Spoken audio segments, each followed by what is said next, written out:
This is a nude. The history of the nude started around 25,000 years ago with this sculpture. Experts think she was a fertility symbol, but no one really knows. Some archaeologists think she was created by a woman.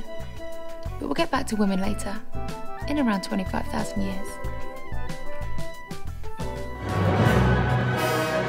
The Greeks made many nudes in the ancient world because they were a military superpower that liked to show off their muscles.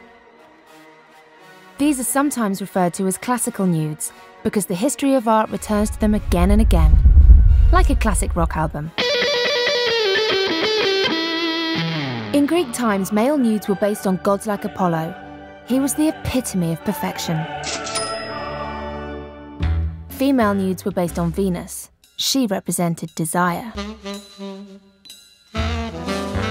The Romans made nudes based on the Greeks, and everyone was happy until some of Christianity said that female nudity was an expression of sin. This is the start of the cover-up. Artists still wanted to depict the nude, but they had to find excuses to do so. They painted scenes from the Bible where nudity was permitted, like the expulsion by the early Renaissance painter Masaccio. This is The Birth of Venus by Botticelli. Botticelli used classical Greek imagery in order to paint the nude without offending the church. But then he met a religious fanatic called Savonarola and felt guilty and burnt nearly all his nudes.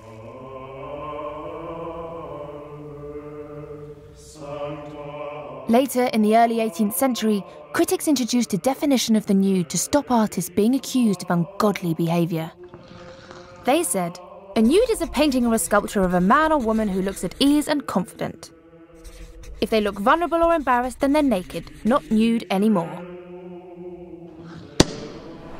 The female nude can roughly be divided into two categories: the seated or reclining nude and the cavorting nude. This is the Venus of Urbino, painted by Titian in 1538. It is actually a manual on how women were meant to be: beautiful, sensual, soft and passive. She was an acceptable reclining nude in 16th century Venice. This is Olympia by Edouard Manet and is based on the Titian. She was not an acceptable reclining nude in 19th century Paris. This is because she's painted as a real person and she looks boldly at the viewer. She is not a fantasy. She is a prostitute. Policemen had to protect Olympia from an angry public. They put up a rail. Rubens painted nudes frolicking in forests. They were large plum girls who represented God's bounty and the beauty in nature. And because they looked innocent and absorbed in their activities, these were acceptable nudes in 17th century Europe. Les Demoiselles d'Avignon, painted by Picasso in the early 20th century, was not acceptable. Like Olympia, it was a protest against conventional beauty. The women are prostitutes from a brothel in Avignon. Their gaze is confrontational and their faces look like masks. They are contorted, and there's violence in the way that Picasso has manipulated their bodies.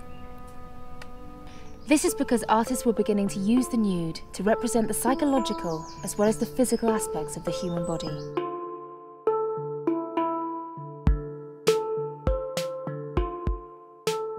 Francis Bacon and Lucien Freud did this by painting flesh. Freud painted flesh in an unsentimental and critical way, like the pinky white matter it is. Bacon's flesh was smeary and carnal and sexually charged. In Greek times, artists tried to make physical perfection. Now contemporary artists represent the human body in a variety of ways. Naked or nude isn't really an issue anymore. But just as in ancient times, the nude continues to be an evocative representation of a society's culture.